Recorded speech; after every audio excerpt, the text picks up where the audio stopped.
Welcome to Wavemakers, the podcast where we dive into the stories of bold thinkers, trailblazers, and innovators who are making waves in their communities, industries, and beyond. Together, we'll explore the ideas, challenges, and victories of people who are shaping the future. At Wavemakers, we bring you thought-provoking conversations with those who are pushing the boundaries, defying expectations, and creating impact in their own unique ways.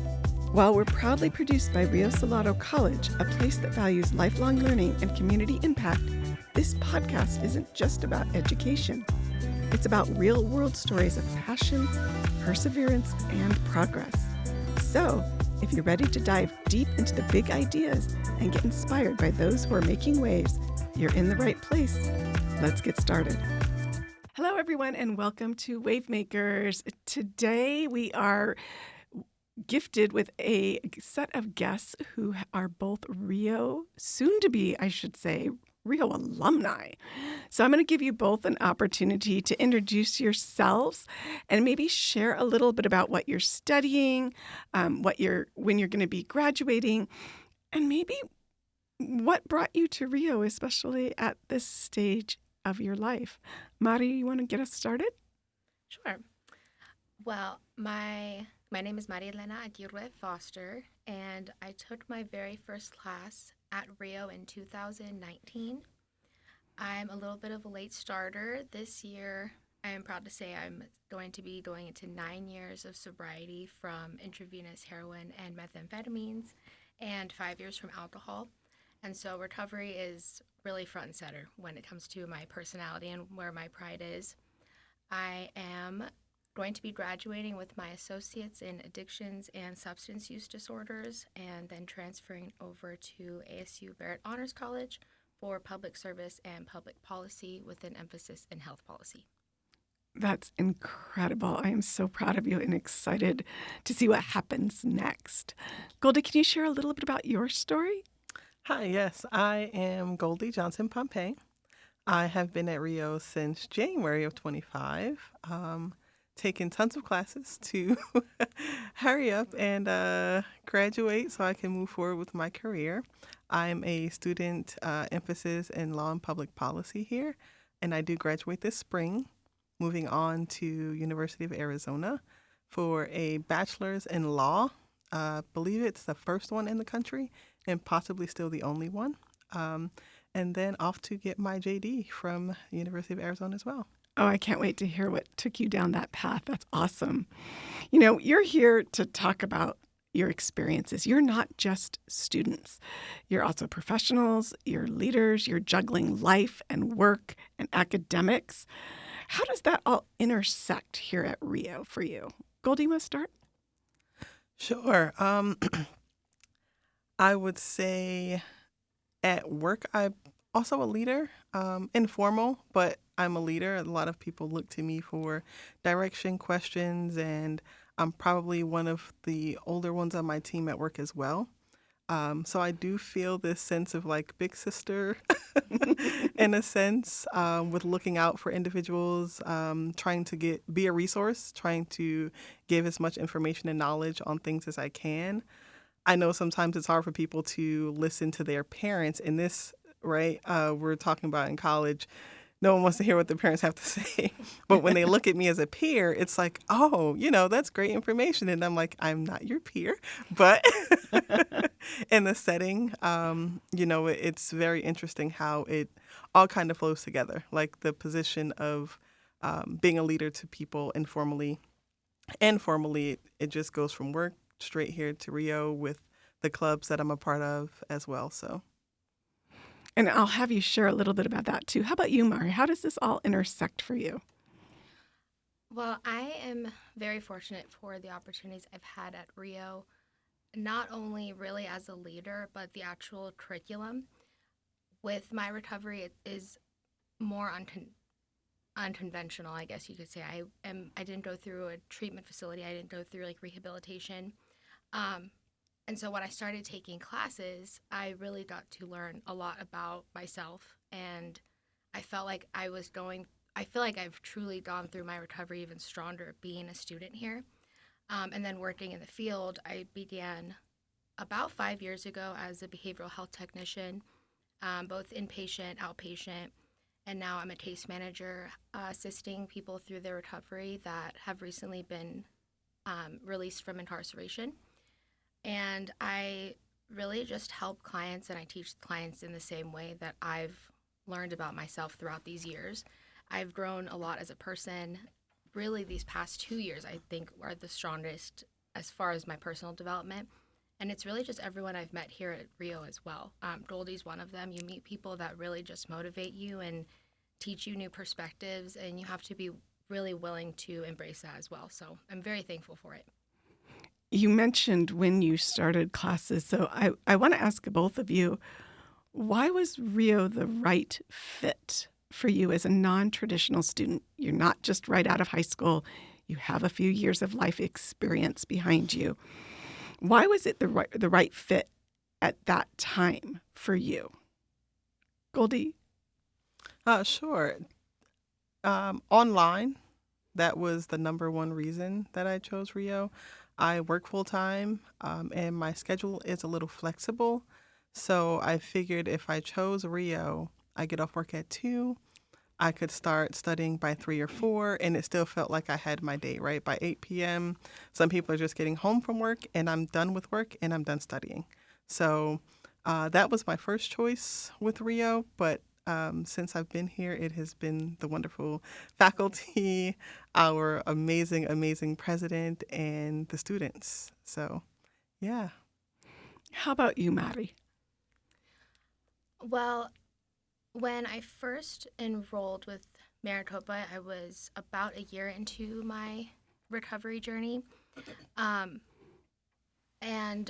really that took me just leaving a huge portion of my life behind. I didn't have many friends. A lot of them were still in the older lifestyle I was and still in active addiction. And so I wasn't really looking for just a college lifestyle. I always enjoyed learning. I always enjoyed school. And I had taken my very first college class was Psychology 101, and I took that at South Mountain. So I got my first in-person class, which was nice, but I'm a very social creature when I have to be, not when I'm in my learning environment and trying to soak up the information. So I quickly switched over to online, and it fits into my schedule now seamlessly because I need to be able to go and do my classes at 3 a.m. when that's the only window of time I found throughout that day. That non-traditional student that both of you are, you found a fit here because of a lot of it having to do with the timing. But you also both found a place here. Share with me a little bit about beyond the classroom, what your Rio experience is like. Mari, why don't you start? Sure. Well, so much credit goes to John Bastian because I had received my very first email from him for Phi Theta Kappa Honor Society. I didn't know anything about it, but learning more, I wanted to get involved. And he was really my main contact. He would just reach out to me and support me. He started getting me opportunities, just being able to speak and share my story. The student life here is incredible. I haven't seen it anywhere else. They genuinely care so much. They've become not only incredible mentors to me, but truly friends. And they've just been able to bring opportunities to me before I even realized it's what I wanted. John Bastian was the one that told me 2 years ago when I told him what my goals were, what I wanted to see happen in the world. And he said, I think that's public health. And I thought he was crazy.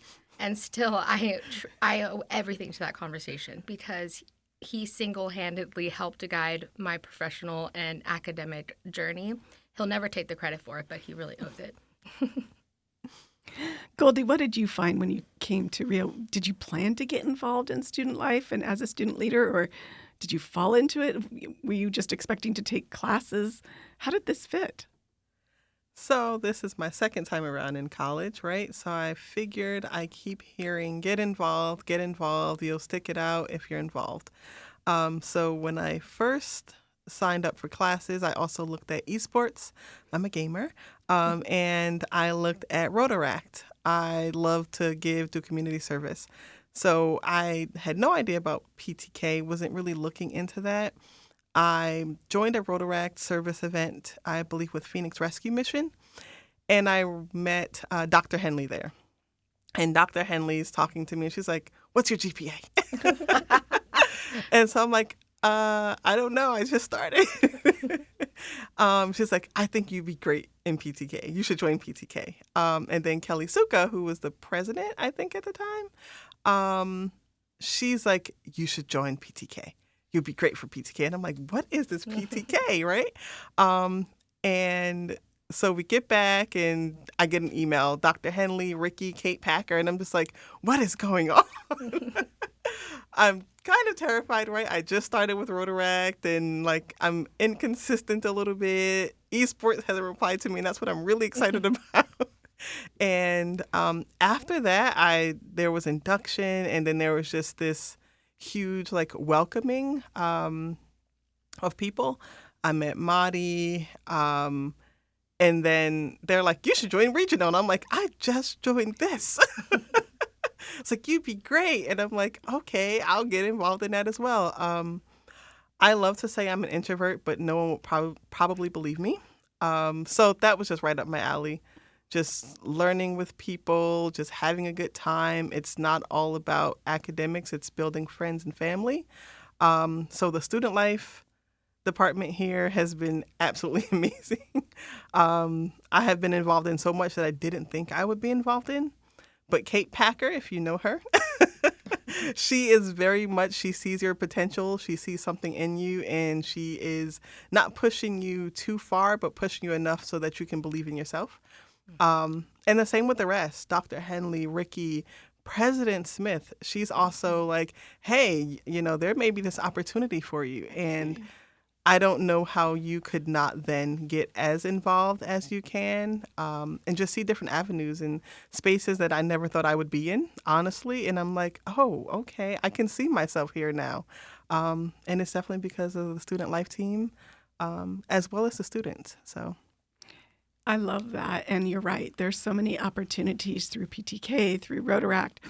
Getting involved in student life, like you said, really helps you stick with it. You mentioned this isn't your first time going to college. What would you say to someone who's considering going back to college but worries that maybe it's too late? I would say I thought this was my motto for 2024, and then it carried into 2025, and now here we are in 2026. Do it scared. I would say do it scared. I was not sure about going back. I was a little hesitant and a little terrified and like, okay, maybe I'll just take these classes and, slink in the back and just get through. But there's a bigger purpose. And sometimes you find that once you do it scared, right? You're just like, oh, I may want to go back, and you don't really have all the pieces, or you don't know everything that you're going to or want to accomplish. And once you get in there, you'll meet some amazing people. Your life will change, and you'll realize, your goals, your future, and the things that you may want to accomplish. When you think back to that first day of school, Madi, if you could go back and talk to yourself, what would you say? Oh, man. I'm always talking to myself. I will say that now. So I'm always telling myself something. There's always just another voice in my head that is analyzing the situation I'm in.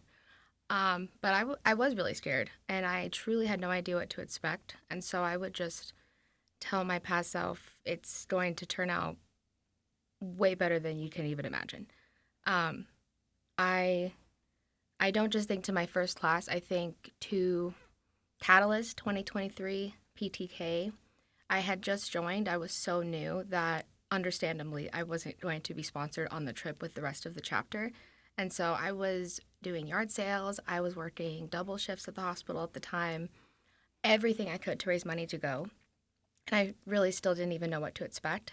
But I will never forget sitting in a hotel room like 10 minutes to midnight, and two of the women that were in the chapter with me were applying for the All Arizona Scholarship, and they were applying against each other and showing each other their essays and like swapping computers and, oh, you should change this. And I was genuinely just so mind blown. I had never seen support like that, or especially when it's you're fighting, you both are fighting for it. Um, it was so cool to see, honestly, at the time. I came back so invigorated. I wanted to be a part of this life, to be a part of just finding something that I'm really passionate about and sticking towards it. And as far as like advice I would have given, it would have just been to stay open-minded to the paths that I don't see. Because a lot of opportunities have been brought before me that I would question, or, oh, okay, I'll do it, but I don't really know what it's going to look like or what that benefit's going to be. And wow, when I stopped looking into what the benefit is, it just came. When you stop looking at life as what can this give to me and what can I give to it and how can I help others, it just naturally comes in abundance. And that's really how I felt. And I'm very, very fortunate for it. You brought up such a wonderful segue into what I'm about to tell the audience. Both are all AZ academic scholars this year. Congratulations. Thank you. What does this mean for your future? Maybe, Goldie, you could share a little bit about how you even learned about the scholarship and what you're gaining from it. Oh, so I love medals. I will do anything for a medal, just to any sort of giveaway. Oh, go run 10 miles for a giveaway. Sign me up, right? So alumni Angela Lopez had on a medal at induction, and I'm like, how do I get that? He's like, this is all AZ, and he starts telling me about it, and I'm like, oh, okay, I need to look into that. Fast forward, I had semi-forgotten about it a little bit, and didn't really understand, what all it was. I just, all AZ. And I was telling Ricky in Student Life when I graduated, she's like, oh, so you're going to apply for All AZ? And I'm like, what is All AZ now? Now we're on the topic. So she sends me over the application, and I'm like, law school is expensive. So if I could get the next 2 years taken care of, like, are you kidding? And so that's kind of where it began. I didn't really know what to expect. I had no idea how prestigious or limited the scholarship was, right? I'm like, oh, everyone can apply for All AC. Sure, you can, but only 2 people here will get it. So that was a little nerve-wracking. I'm like, these are my friends. And like, again, that big sister thing, like, I'd rather you have it than me, and kind of like disregarding myself in a sense. But that's kind of how I learned about it. And I'm still in shock, honestly. I'm still like, I won All AZ? Like, like questioning myself in the process. But it has been amazing to have done this alongside Mari, who has been awesome. And, she has that background of like what it is and how to prepare and how to be a partner to someone in that process. So thanks, Mari. Thank you, Goldie. Mari, how has this changed your future, this scholarship? And, you get to finish your bachelor's degree and you're not going to have to pay anything. That's huge. Yes. Oh my goodness. I am also still in shock with Goldie. I think really what I'm most proud of is, it sounds so silly, but just that I accomplished this goal. I first heard of it about 2 years ago it was Cordero Holmes. He had just received All AZ. And he really took me in like as a little sister during that first trip. He was helping me a lot. And I told him, like, I'm going to do it just like you did. Like, what did you do? How did you make this happen? And he shared he had been a student senator. I applied, I was student senator last year. I loved it. He shared he was in the Student Public Policy Forum. John Bastian recommended SPIF to me because of my interest in public policy. I joined that, changed my life. I kept setting these goals for myself, or saying, I'm going to do this, and I would do it, and it's almost like I was distracted in the moment because of how much I loved it, that I forgot that all of it started because I wanted the All AZ, and because of alumni that were leaving, they gave me the advice of what can help with that. The first major goal was the Civic Chancellor Medallion last year. And that was like, wow, I can't believe I've been thinking about this so long and I got it. And so when it finally came time to apply for All AZ, I was going to put it off another semester, but Ricky Karen, absolutely just adore her. I owe her so much as well. She gave it to me straight. She said, "You're never going to slow down. You are just as busy now, if not more so, than when I first met you. You need to just apply now." And yeah, it was really nerve-wracking. Everything Goldie said, I couldn't imagine not getting it because I would have had to put off school. I depend on scholarships. I'm fortunate right now. My associate's is through scholarship for the Access Behavioral Health Workforce scholarship that we had gotten the grant. I just got married last year. Me and my husband, I mean, we are struggling by like so many other Americans right now. And all I want is to go to school so that I can help those Americans, help myself, and as corny as it may sound, help the world. And so just those couple of days waiting for the answer, I really was realizing like I'm going to have to take a step back probably and just, I don't know what I'm going to do because I'm such a dreamer. I thought that's what was going to happen. And when Ricky called me and then I found out it was Goldie, it was perfect. I truly could not be more thankful, more fortunate, more proud of myself, and to be alongside someone else who is just so strong. We're so happy. We're so very proud of both of you. Thank you. Thank you. You've both mentioned a lot of leadership roles that you've taken on since coming to Rio. Goldie, you came in January of 25. Mari, when did you start at Rio? 2019 was my first class. Why is it, or I shouldn't say this, how has this shaped you? You're being a leader. Did you ever envision yourself as a leader in the past? Or so, if so, how has it changed you? Or if you didn't, how has this shaped you? Mari? In so many incredible ways. I will say, being in recovery, it's not without the challenges that I had before I had gone into active addiction. I still have chronic depression. I have bipolar disorder, anxiety. And for a very long time when I was younger, that really just took over my whole personality. A lot of people don't believe me, but I really feel like an entirely different person in just how I treated others, how I viewed others. I didn't like to be around people. I truly didn't have much regard for them. It was just me being sad is really what it was.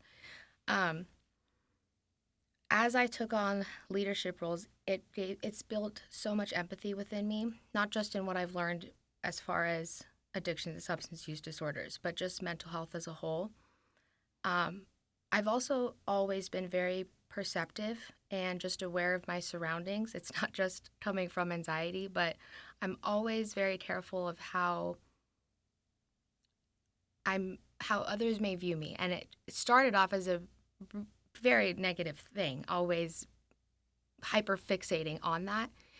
But I've seen it within myself. Like I said, these past 2 years, I think, has been the biggest change in just my personality. Honestly, I'm really am very careful with how I'm speaking with others. I want to make sure that I'm lifting others up.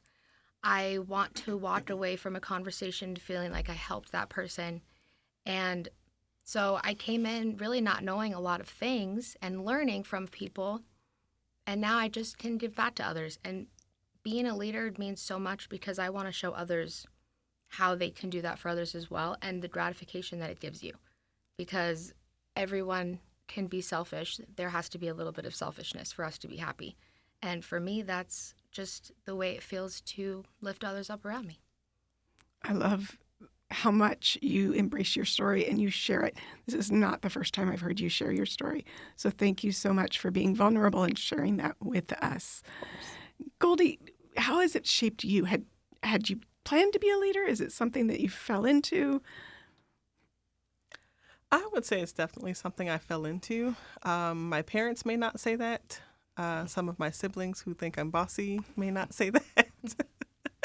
But in this capacity, I was not looking to be the vice president of PTK chapter. I was not looking to be the vice president of the regional PTK for the Central District. I was not looking to be the president of our Rotaract Club. I just wanted to join a club. I wanted to be a part of something. I wanted to make sure that I put myself in crowds with people who were going after the same goals. But I guess other people saw leadership in me when I didn't necessarily see it in myself, or I guess when I was not looking to lead in a space. I can look back now and even think of my journey and why I decided now to go to law school. And I think it's because prior to this, I thought leadership was a title, right? Like, oh, this is the president of the United States. This is the captain of this boat. But that does not make you a leader, right? Just because of a title. And I didn't want to see myself in that way because there are some leaders who do not deserve the title. But now I see that it's the person, right? It doesn't matter if I have the title or not. I can still be a leader. I can still be looked at as a leader, even without a title. I have noticed that some people will ask me certain things or come to me for advice, and I'm like, oh, but you could ask, this person who's in charge of that thing, but they're looking to me as a leader because even without the title, it's who I am. It's how I show up for people. So although I did not start at Rio looking to be a leader, I can definitely see that leadership is part of who I am. When I first went to college, I was voted Miss Congeniality freshman year. And anyone out there listening who knows me is probably like, yep, that makes sense. But again, you just don't put all of those things together, right? How you show up for people, the good that I want to see in the world, the fairness that I think does not exist, that I want to show people can exist. I think that's what kind of drew me in and is keeping me here. And it's keeping me on my path, honestly. It's keeping me honest. It's keeping me with as much integrity as I started with. So although I did not see it, I see that's where I belong. I can 100% see that. And I've certainly watched it myself through stories and your own involvement. Thank you so much. As we're finishing up our discussion, I want you to both think about, what do you hope people understand about non-traditional college students, about community college students, after hearing your story? Mari? I would say that they are some of the most dedicated students that I've ever met. To go about something the unconventional or non-traditional way means that you really want it. And that's really every student that I've met in all of Maricopa. I'm very lucky. It shapes who you are. You learn. Every class that I've taken, I've walked away just thinking differently.